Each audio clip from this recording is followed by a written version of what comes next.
할렐루야. 목요일 1월 15일 새벽 예배 온라인으로 함께 주님 앞에 예배하시는 모든 분들 환영하고 축복합니다. 이 시간 함께 기도함으로 주님 앞에 예배함으로 나아가겠습니다. 살아계신 하나님 감사합니다. 또 오늘도 우리에게 이 하루를 허락하여 주셔서 하나님을 아버지라 고백하며 예배할 수 있게 하심에 감사합니다. 오늘도 그 십자가 그늘 아래로 나아가 우리의 모든 짐들을 내려놓고 아버지의 멍에를 매며 살아가는 하루 되기를 원합니다. 주님의 친밀하심 가운데에 주님의 음성과 그 사랑의 손길들이 우리를 덮는 귀한 예배의 시간 되게 하여 주옵소서. 예수 그리스도의 이름으로 기도합니다. 아멘. 네, 우리 이 시간 함께 찬송하겠습니다. 493장, 436장 찬송하겠습니다. 493, 436장입니다.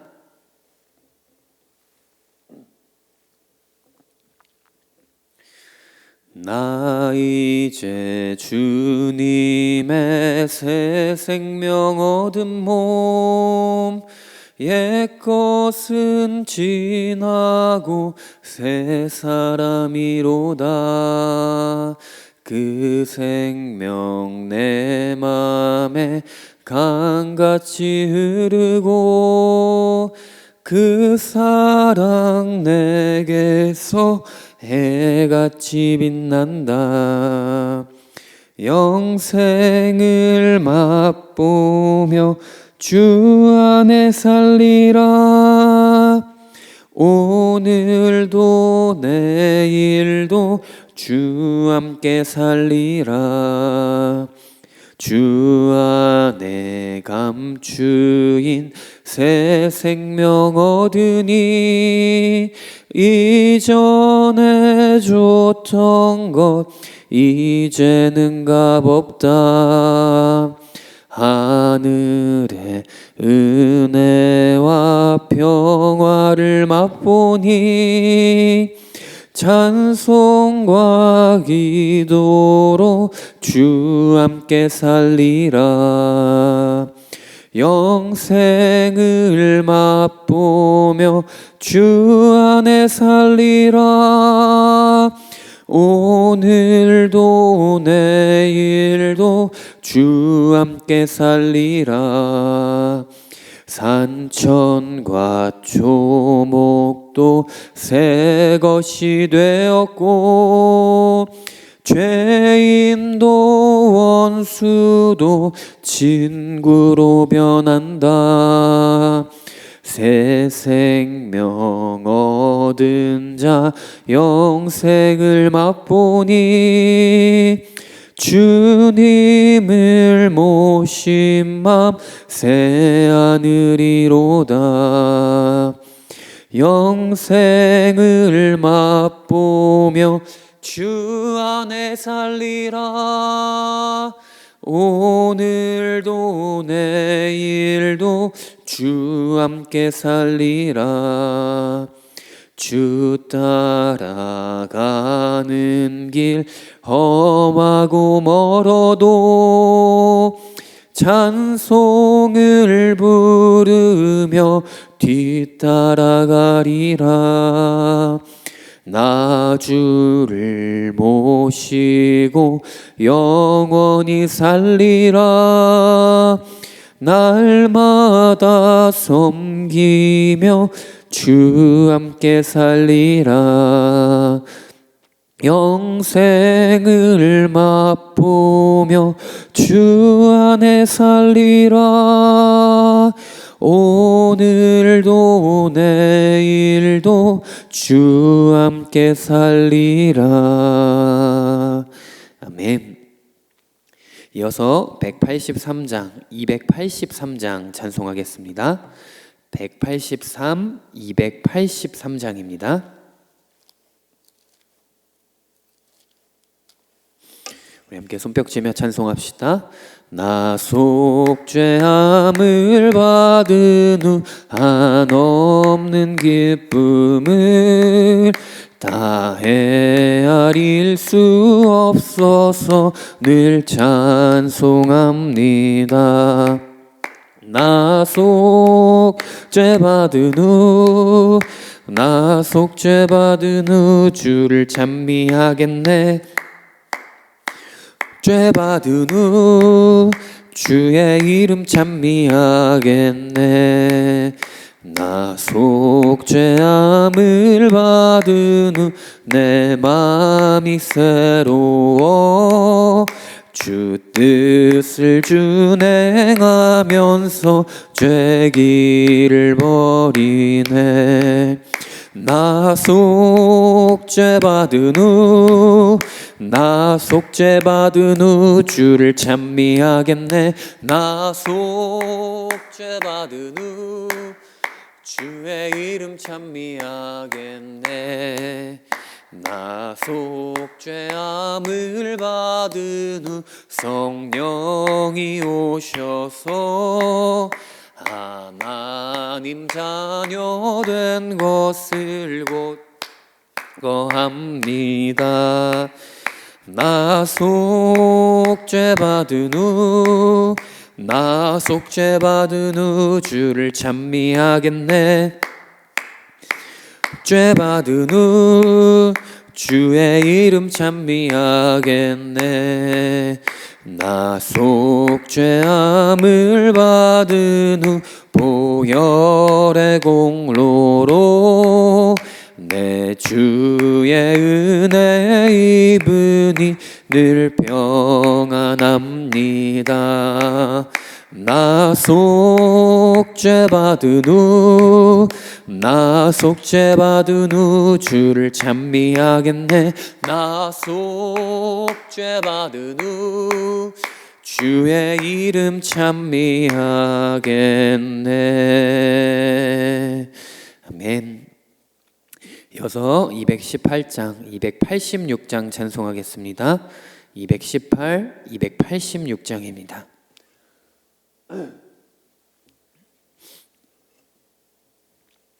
주 예수님 내 맘에 오사 날 붙들어 주시고 내 마음에 새 힘을 주사 늘 기쁘게 앞소서. 사랑의 주 사랑의 주 내 마음속에 찾아오사 모든 죄 사하시고 내 상한 맘 고치소서. 주 예수님 내 맘에 오사 내 소원 다하시고 내 무거운 짐 맡아주사 마음 편하게 앞소서. 사랑의 주 사랑의 주 내 마음속에 찾아오사 내 모든 죄 사하시고 내 상한 맘 고치소서.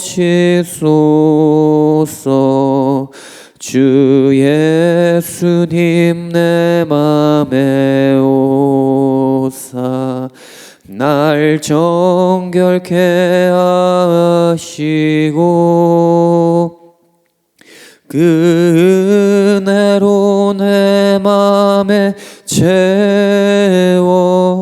늘 충만케 합소서. 사랑의 주, 사랑의 주, 내 마음속에 찾아오사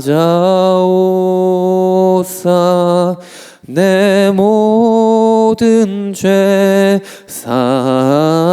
사시고 내 상한 맘 고치소서. 아멘. 우리 이 시간 사도신경으로 신앙 고백 드리겠습니다. 전능하사 천지를 만드신 하나님 아버지를 내가 믿사오며 그 외아들 우리 주 예수 그리스도를 믿사오니 이는 성령으로 잉태하사 동정녀 마리아에게 나시고 본디오 빌라도에게 고난을 받으사 십자가에 못 박혀 죽으시고 장사한 지 사흘 만에 죽은 자 가운데서 다시 살아나시며 하늘에 오르사 전능하신 하나님 우편에 앉아 계시다가 거기로부터 산자와 죽은 자를 심판하러 오시리라. 성령을 믿사오며 거룩한 공교회와 성도가 서로 교통하는 것과 죄를 사하여 주시는 것과 몸이 다시 사는 것과 영원히 사는 것을 믿사옵나이다. 아멘. 살아계신 하나님 감사합니다. 주 예수님, 오늘도 우리의 마음 가운데에 주님을 초청하고 환영하오니 우리의 마음 가운데에 찾아오셔서 주님 주인으로 다스리시옵소서. 하나님, 이제 주님 안에서 우리가 새 생명 입었사오니 하나님, 이전 것은 지나감으로 말미암아 또 우리 안에 있는 옛사람의 잔재를 성령 안에서 처리하며 주님의 말씀 안에서 새로우심을 입고 새로운 삶, 거룩한 삶을 따라가는 우리의 모든 삶이 될 수 있도록 주여 우리를 인도하여 주시옵소서. 하나님, 또 작고 연약한 우리를 주님 늘 붙들어 주셔서 우리가 또 하나님 태초에 우리를 지으시고 빚으셨던 그 창조의 목적을 따라 살아갈 수 있도록 우리 또 모든 성도님들의 삶을 주관하여 주시옵소서. 하나님, 특별히 온 열방과 민족이 또 하나님 자기의 본분을 찾아 하나님의 부르심을 따라 새롭게 회복되게 하여 주시옵소서. 예수 그리스도를 주로 고백하게 하시고 주님과의 인격적인 교제 아래서 하나님 한 개인의 교회가 세워지고 또 하나님 지역의 교회가 세워지고 또 민족의 교회가 세워지고 또 나아가 열방의 주님의 몸된 교회가 세워질 수 있도록 성령 하나님 역사하여 주시옵소서. 하나님, 또 우리 대한민국 땅에 또 하나님 주님의 몸된 교회를 빚값 주고 세우셨으니 하나님, 또 온 뿔뿔이 흩어져 있는 주님의 몸된 지체들이 예수 그리스도를 주로 삼아 이 나라와 이 민족의 부르심을 따라 살아갈 수 있도록 주여 인도하여 주시옵소서. 또 하나님, 모든 공산주의 또 하나님 여러 가지 하나님과 합하지 않는 모든 것들 하나님 예수 그리스도의 이름으로 선포하오니 떠나가게 하시고 오직 예수 그리스도의 머리 되심만이 온 열방을 다스릴 수 있는 그러한 온 열방 이 대한민국 땅 될 수 있도록 주여 붙들어 주시옵소서. 하나님, 순복음부평교회 담임 목사님으로부터 시작하여 모든 성도님들까지 주님 붙들어 주셔서 하나님 주님을 사랑하는 자들 되게 하여 주시옵소서. 특별히 이 다음 세대 하나님 주님을 인격적으로 경험하여 하나님이 얼마나 우리를 사랑하시며 우리를 선한 길 하나님의 나라로 초대하시는 그 아버지의 열심을 깨달을 수 있는 자들로 우리 다음 세대를 굳건하게 세워주시옵소서. 오늘도 말씀하실 주님을 기대합니다. 주님, 우리가 듣겠사오니 주님 말씀하여 주시옵소서. 감사드리며 모든 영광 주께 올리며 살아계신 우리 주 예수 그리스도의 이름으로 기도합니다. 아멘. 네, 우리 이 시간 함께 사도행전 6장 1절에서 7절 오늘 본문 말씀으로 함께 보도록 하겠습니다. 사도행전 6장 1절에서 7절입니다. 제가 가진 성경으로는 신약성경 196면에 있습니다.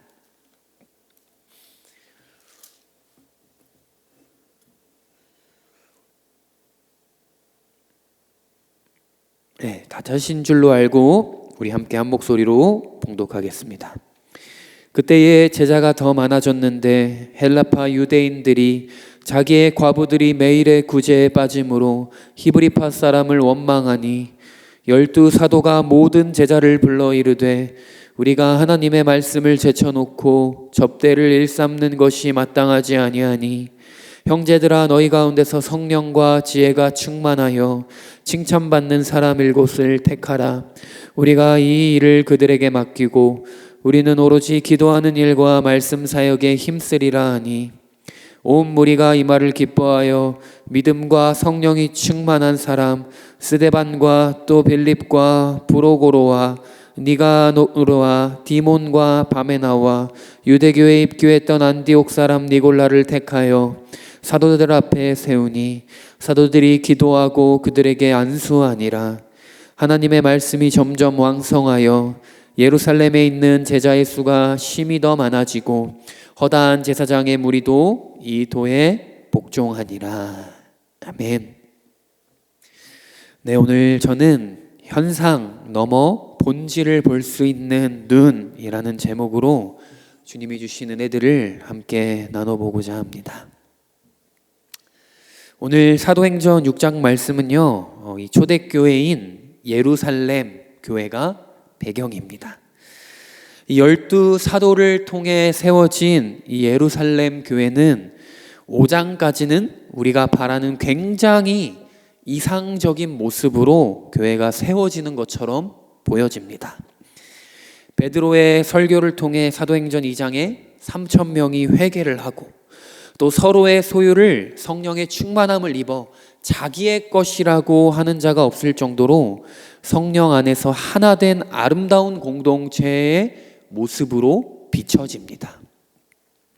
그래서 이렇게 쭉 이어오다가 이제 사도행전 5장은 이렇게 끝이 납니다. 그들이 날마다 성전에 있든지 집에 있든지 예수는 그리스도라고 가르치기와 전도하기를 그치지 아니하리라. 여러분, 사도행전이 이렇게 마무리가 되면 얼마나 아름다울까요? 이렇게 예루살렘 교회는 성령의 능력으로 아름다운 교회로 세워졌습니다. 짠! 이렇게 끝나면 참 좋을 것 같습니다.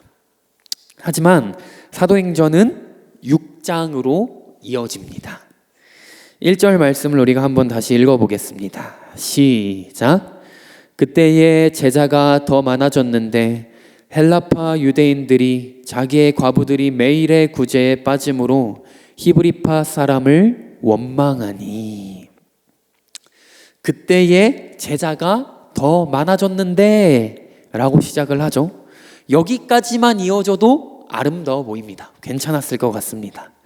하지만 이 초대교회인 예루살렘 교회 안에도 문제와 갈등이 발생하기 시작합니다. 이 교회 구성원은 주로 헬라파 유대인들과 디아스포라 유대인들과 히브리파 유대인들이었는데 두 그룹 사이에 마찰이 생기기 시작했습니다. 이 헬라파 유대인들이 자기의 과부들, 자기가 돌보는 과부들이 매일매일 있는 이 구제에서 제외가 되는 것으로 히브리파 사람들에게 원망을 쏟기 시작하는 것입니다. 이 12사도가 성령 충만함을 입었던 12사도가 치리했던 교회에도 시간이 지나고 수가 늘어나니 이 아름다웠던 모습 안에서도 점점 갈등이 발생하는 것을 우리가 오늘 말씀을 통해 볼 수 있다는 거죠. 여러분, 이 모습을 보면요, 아무리 성령 충만한 공동체여도 아무런 갈등이 없지는 않은 것 같습니다. 여러분, 어느 공동체든 갈등이 발생하게 된다는 거예요. 왜요? 이 초대교회인 예루살렘 교회에도 그렇게 성령의 충만함을 막 입고 날마다 예수를 전파하는데도 불구하고 갈등이 발생하더라는 거예요. 왜냐하면 제자가 더 많아졌기 때문입니다. 그때에 제자가 더 많아졌는데 라고 나오죠. 1절에. 여러분, 이 사도행전 6장이 시작되면서 새롭게 등장하는 표현이 있는데 바로 제자라는 표현입니다. 제자. 여러분, 6장 이전까지는 여러분들이 성경을 한번 자세히 보시면요, 회심한 자들을 표현할 때에 믿는 자, 믿는 사람, 믿는 무리라는 표현만을 사용했습니다. 제자라는 표현을 이 사도행전 6장 전까지는 사용하지를 않는 거예요. 믿는 자, 믿는 무리, 믿는 사람이라는 표현을 사용합니다. 여러분, 하지만 6장이 되자 이 사도행전을 썼던 누가는요, 의도적으로 제자라는 단어를 12사도 이외에도 다른 믿는 자들에게 사용하기를 시작합니다. 여러분, 예수님이 승천하시기 전을 우리가 한번 기억을 해볼까요? 예수님이 승천하시기 전에 12사도들에게 뭐라고 말씀하셨죠? 가서 믿는 자를 만들어라 라고 말씀하시고 승천하지 않으셨습니다. 예수님은 12사도들에게 가서 제자 삼으라 말씀하셨습니다. 가서 제자 삼으라. 그렇죠? 여러분, 믿는 자를 만드는 건요, 단순간에 됩니다. 방향을 바꾸는 것이기 때문이에요. 안 믿었다가 믿게 된 거예요. 여러분, 베드로가 단 한 번 설교하자 회심하는 자들, 이 방향을 바꿔서 믿는 자들이 수없이 생깁니다. 여러분, 하지만요, 제자를 삼는 것은 단시간에 되는 것이 아니라는 거예요. 오랜 기간이 필요합니다. 이게 바로 믿는 자와 제자의 차이라는 거예요. 이 제자라는 것은요, 방향이 바뀐 자들, 믿는 자들이 그 신앙의 여정을 걸어가는 것을 포함하는 것입니다. 말씀 안에서 부딪히며 내 안에 묵은 누룩들이 발견되는 과정을 통해 믿는 자를 넘어 제자로 점점 세워지게 됩니다. 그래서 예루살렘 교회라는 공동체가 필요한 것이었다는 거예요. 그래서 제자들에게는요, 공동체가 필요합니다. 나를 올바른 방향으로 계속 인도해 줄 수 있는 선생된, 아비된 자가 믿는 자에게도 필요하고요. 또 내 안에 있는 무너져야 하는, 드러나야 하는 것들을 이렇게 보여줘야 할, 서로 부딪혀야 할 지체들이 필요한 거예요. 제자가 세워지는 데는요, 공동체가 필요합니다. 혼자 할 수가 없어요. 여러분, 이처럼 믿는 자들이 더 나아가 제자들이 세워지는 과정에서 교회 공동체는요, 거룩한 진통을 겪기 시작합니다. 필연적으로 여러 갈등이 발생하기 시작한다는 거예요. 믿는 자에서 끝나면요, 아무런 갈등이 없어요. 하지만 그 믿는 자들이 함께 공동체가 되어 지내며 제자로 변화되는 과정으로 이제 예루살렘 교회가 발을 내디디려고 하자 서로 안에 있는, 사람들 안에 있는, 이 믿는 자들 안에 있는 죄들이, 연약함, 완악함들이 서로 부딪혀 갈등이 발생하는 거라는 거예요. 여러분, 연인에서 부부가 되면 어떻습니까? 연인 사이에는 보지 못했던 새로운 갈등이 부부가 되어 시작됩니다. 없던 것이 새로 생기는 게 아니에요. 연인으로 끝났으면요, 부딪히지 않아도 될 영역들이 부부가 되어서 함께 공동체로 살게 되면서 내 안에 있었던, 깊숙이 있었던 것들이 꺼내어져서 부딪히게 되는 것입니다. 왜요? 맞지 않지만 사랑해서 함께 살기로 결정했기 때문이에요. 함께 공동체로 살기로 결정했기 때문에 내 안에 있는 것들이 서로에 의해 드러나게 되는 것입니다. 여러분, 마치 교회가 이런 곳과 같지 않습니까? 맞지는 않아요. 여러분, 교회에서 맞는 사람 있습니까? 없어요. 근데 맞지는 않지만 예수의 사랑 안에서 함께 살기로 결정한 사람들이 모이는 곳이 교회라는 거예요. 우리가 뭐 맞아서 같이 사는 게 아니잖아요. 맞는다면 딱 하나밖에 없죠. 예수 그리스도를 믿는다는 거. 여러분 신앙생활하면서 이런 생각해 보신 적 없으신가요? 내가 왜 이러지? 내가 주님께 더 가까이 나아가는 것 같은데 왜 이렇게 나는 더 이렇게 별로인 사람 같지? 나 원래 이런 사람이 아닌데 왜 더 괜찮아져야 되는데 내 안에 있는 죄악들이 왜 이렇게 계속 드러나지? 이런 생각해 보신 적 있지 않으신가요? 여러분 그런데 그런 게 아니라는 거예요. 부딪히지 않아서 그동안은 드러나지 않았던 것 뿐이라는 거예요. 부딪히다 보니까 죄인과 죄인이 부딪히다 보니까 내 안에 깊숙이 부딪히지 않으면 드러나지 않아도 될 것들이 함께 서로 사랑하기로 결정함으로 말미암아 드러나게 된다는 거예요. 여러분 우리는 그동안 부딪힐 일이 별로 없으니까요 내가 괜찮은 사람이라고 착각했던 것 뿐이라는 거죠. 예수 믿으니까 괴팍해지는 게 아니라 원래 괴팍한 사람이었는데 그게 드러나지 않았을 뿐이라고요. 여러분 우리는 구원이라는 것은요 하나님의 선언으로 주님이 우리를 대속하심으로 말미암아 우리의 존재와 신분이 변한 것이지 우리 안에 있는 모든 죄가 사라진 것은 아니라는 거예요. 완전한 사람이 된 게 아니라는 거예요. 신분과 존재가 주님 앞에서 바뀐 것 뿐입니다. 여전히 우리 안에는 죄성이 있고 우리는 여전히 불완전합니다.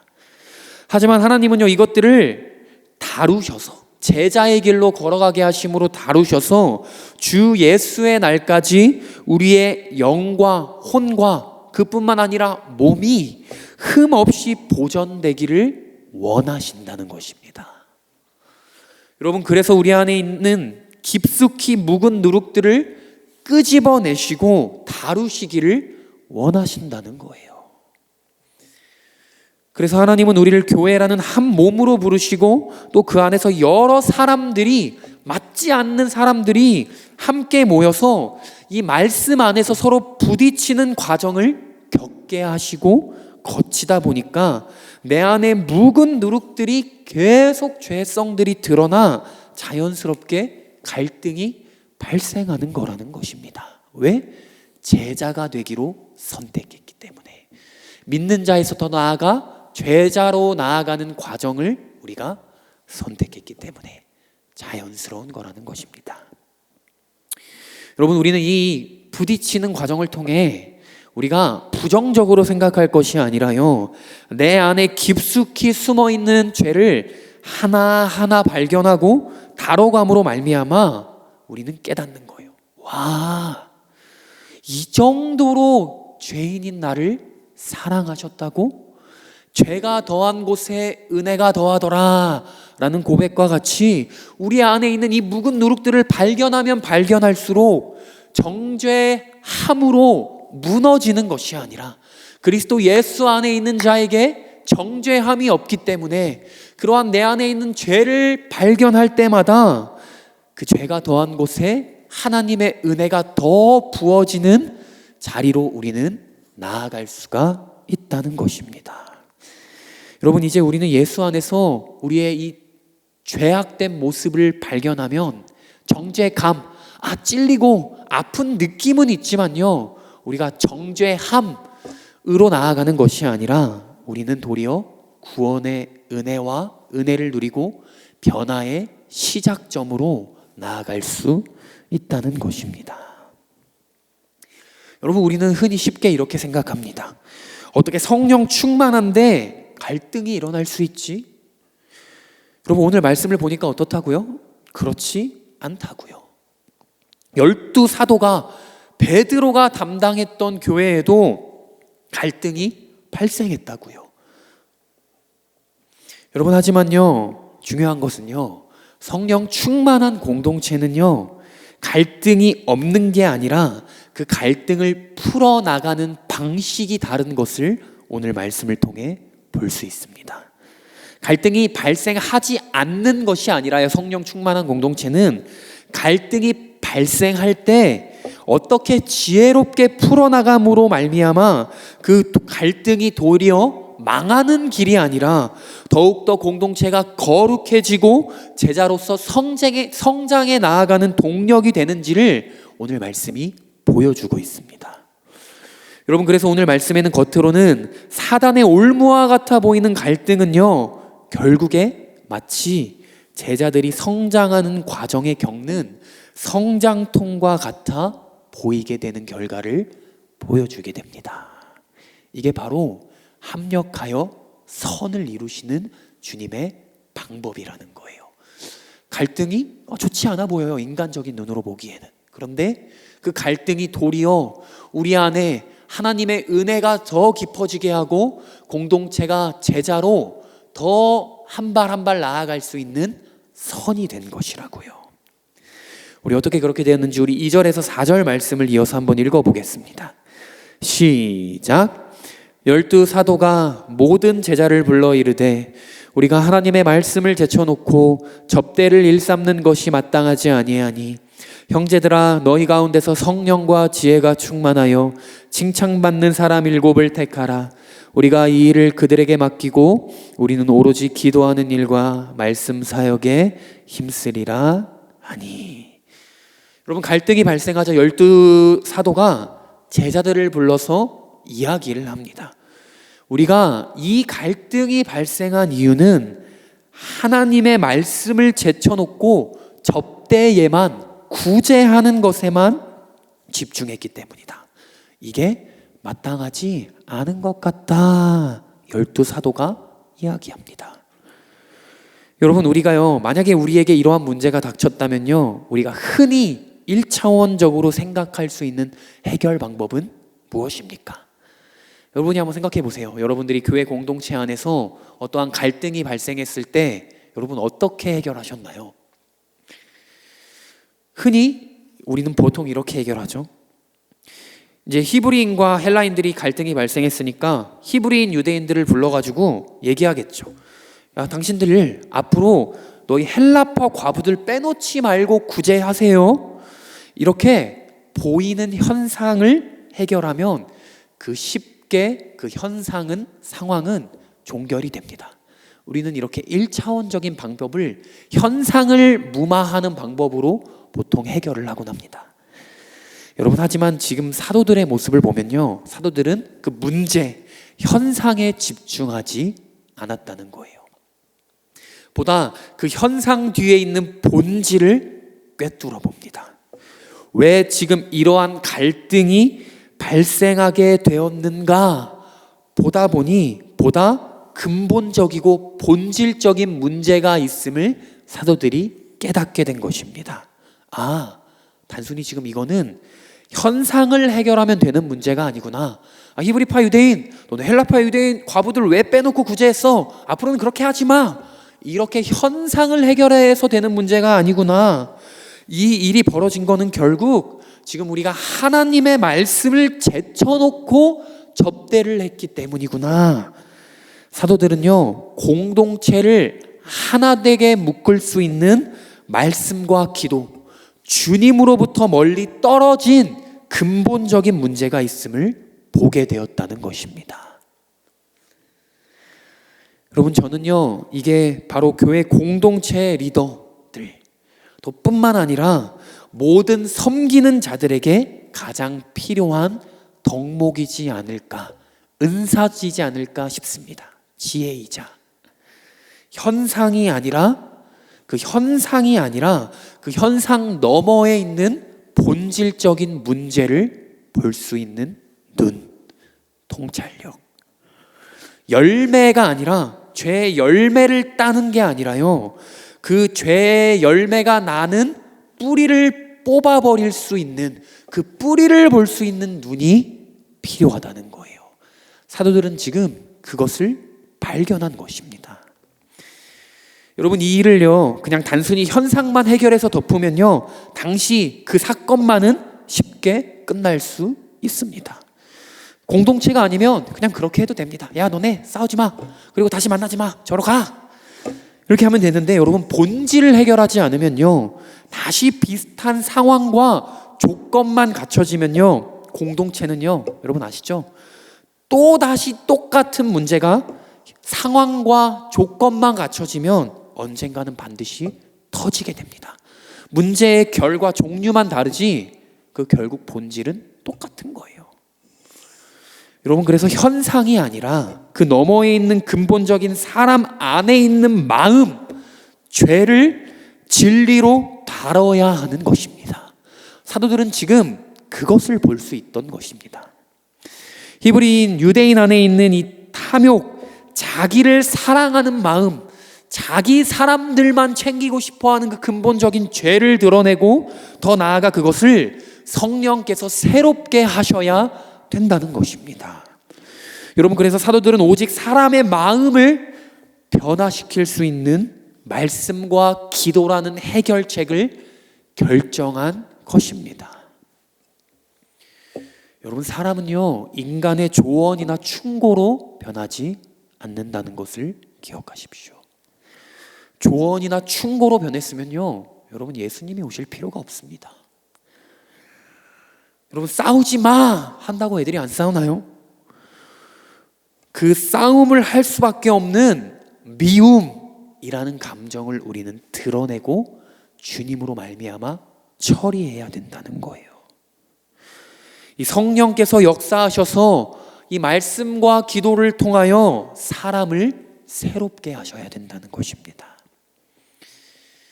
오늘 사도들은요, 그 본질적인 눈을 뜨어 발견하게 된 것입니다. 여러분, 또 한 가지 사도들은요, 쉽게 먼저 다른 사람에게서부터 문제를 찾지 않는다는 거예요. 이건 헬라파 유대인들 혹은 히브리파 유대인들 때문이야. 그 문제를 발생하게 한 화살을 특정한 지체들에게 화살을 먼저 돌리지 않는다는 거죠. 먼저 자신에게로부터 원인을 살피고 찾습니다. 우리가 하나님과 말씀과 기도를 제쳐놓았기 때문입니다. 고백하죠. 사도들은 지금 자기로부터 시작해서 영적인 본질을 꿰뚫어보고 회복하기 시작합니다. 남으로부터 시작되는 게 아니라 자기로부터 시작되는 본질적인 변화. 아, 이거는 내가 먼저 말씀과 기도의 자리에 서야겠다 하고, 사도들은 그 말씀과 기도, 본질을 회복할 수 있는 건강한 구조와 질서를 세우기 오늘 시작하는 거죠. 어떤 구조를 세우는 겁니까? 골로새서 2장에는 이렇게 나와 있습니다. 온몸이 머리로 말미암아 마디와 힘줄로 공급함을 받고 연합하여 하나님이 자라게 하심으로 자라느니라. 아멘. 온몸이, 교회가 머리로 말미암아 공급함을 받고 연합할 수 있는, 즉 하나님의 말씀과 기도로부터 공급함을 받을 수 있는 지금 구조를 세우기 시작하는 거예요. 여러분, 그래서 교회는요, 다른 것보다 말씀과 기도가 우선이 되어야 하는 것입니다. 머리로부터, 말씀과 기도로부터 시작되지 않는 일이거나 그 공급을 잃어버리게 된다면 여러분, 멈추셔야 합니다. 멈추셔야 돼요. 네. 여러분, 교회는요, 구제하는 곳이 아닙니다. 교회는 구제를 하나의 수단으로 통하여 그리스도의 사랑을 전하는 곳입니다. 그런데 이 건강한 영적 질서, 머리로부터 마디와 힘줄이 공급을 받는 이러한 질서가 무너지게 되는 순간요, 교회는 유니세프와 다를 게 없는 거예요. 그 이상, 그 이하도 아닌 자선단체에 불과한 존재라는 것입니다. 여러분, 교회는 자선단체가 아닙니다. 여러분, 그래서 교회 안에서 또 우리의 가정, 주님의 작은 교회인 가정, 회사, 여러 가지 관계 안에서 질서를, 구조를 세울 때에 가장 먼저 우리가 고민해야 될 것은요, 사람을 먼저 생각하는 게 아니라 머리로부터 예수 그리스도로부터 공급받을 수 있는 수직적인 구조가, 주님이 주인 되실 수 있는 구조가 세워질 수 있는지를 고민해야 한다는 거예요. 어떻게 하면 사람이 편할 수 있을까? 어떻게 하면 사람이 부딪히지 않을 수 있을까가 아니라요, 주님을 머리로 삼을 수 있는, 말씀과 기도가 우선이 될 수 있는 방법이 뭐가 있을까? 그 일을 위해서 구조를 세워야 한다는 거예요. 여러분, 그게 없으면요, 어느새 돌아보면 사람의 일이 되어 있고 갈등이 발생하더라도 인간적인 방법으로 해결하고 있다는 것입니다. 여러분이 속한 모든 공동체, 가정, 직장, 그 밖에 교회 여러 가지에서요, 여러분 갈등의 상황이 벌어졌을 때 언제든지 주님이 개입하실 수 있는, 말씀 보자, 기도하자, 주님을 의지하자라는 이 근본적인 선포가 정말 상식이 되고 해결책이 될 수 있는지, 내 공동체가 지금 그러한 공동체인지 돌아보셔야 한다는 거예요. 여러분, 오늘 사도들은요, 그 건강한 영적 질서를 회복하기 위해 집사들을 세웁니다. 안수 집사. 머리로부터 공급을 받아 세워지는 영적 공동체가 될 수 있도록 교정해 나가기 시작합니다. 여러분, 그러자 그 결과가 어떻게 되나요? 사람이 세우고 회복시키는 교회가 아니라 성령께서 친히 세워가시는 교회로 다시 회복되게 됩니다. 갈등이 도리어 굳건하여지는 은혜로 변하게 되는 것입니다. 우리 마지막으로 7절 말씀 읽어보겠습니다. 시작. 하나님의 말씀이 점점 왕성하여 예루살렘에 있는 제자의 수가 더 심히 많아지고 허다한 제사장의 무리도 이 도에 복종하니라. 아멘. 여러분, 말씀을 자세히 보십시오. 하나님의 말씀이 점점 왕성하여 제자가 늘어나고 그들이 그 도에 복종하기 시작합니다. 하나님의 말씀이 친히 역사하여 사람들이 아니라 사도의 말씀으로 인해 변화되는 게 아니라 하나님의 말씀이 왕성하여 예루살렘 교회를 만지시기를 시작합니다. 말씀 앞에 복종하기 시작합니다. 성령님께서 주인이 되셔서 다시 다스리시기 시작하셨기 때문입니다. 여러분, 우리가 이 시간 함께 기도했으면 좋겠는데요, 여러분, 먼저는 사도들이 자신을 점검하고 공동체를 치리했듯이 내가 속한 공동체를 넘어서요, 주님의 몸인 내 개인이요, 이러한 주님이 머리 되신 구조로 세워져 있는지 여러분들 스스로를 먼저 돌아보셨으면 좋겠습니다.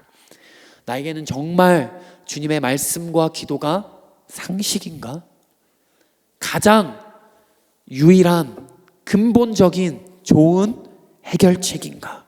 세상의 어떤 방법과 사람들의 말과 지혜보다 가장 지혜롭고 좋은 방법이라고 여러분 정말 생각하십니까?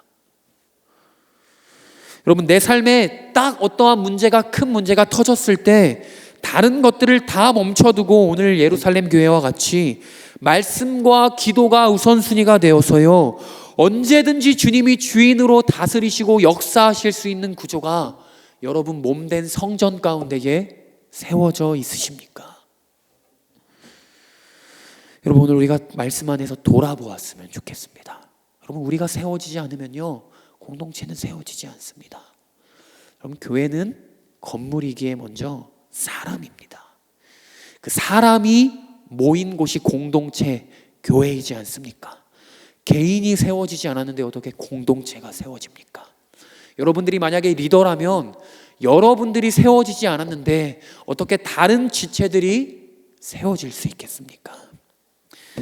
여러분, 이렇게 오늘 이 말씀을 통하여 먼저는요, 개인의 몸이 주님의 안에서 건강한 질서와 구조가 세워져서 더 나아가 우리가 속한 모든 공동체가 또 우리로 말미암아 성령 하나님으로 말미암아 새롭게 세워질 수 있는 건강한 주님의 몸으로 회복되는 2026년 우리 모두가 되었으면 좋겠습니다. 우리 기도하겠습니다. 주님, 감사합니다. 하나님, 교회는 주의 몸이라 말씀하시고, 또 하나님, 우리 하나 한 사람 한 사람을 주님의 몸된 교회의 지체로 불러주셨음을 고백합니다. 하나님, 오늘 예루살렘 교회에 갈등이 발생하고 하나님 또 사도들을 통하여 그 근본적인 문제, 주님이 머리 되시지 않는 것들을 발견하여 그 주님이 머리가 되실 수 있는 말씀과 기도가 세워지는 구조를 회복하였던 것과 같이, 하나님, 우리의 몸된 교회, 또 우리가 모든 속한 공동체에도 주님이 언제든지 주인이 되셔서 머리가 되셔서 다스리실 수 있는 말씀과 기도가 우리의 삶 가운데 자리에서 회복되게 하여 주시옵소서.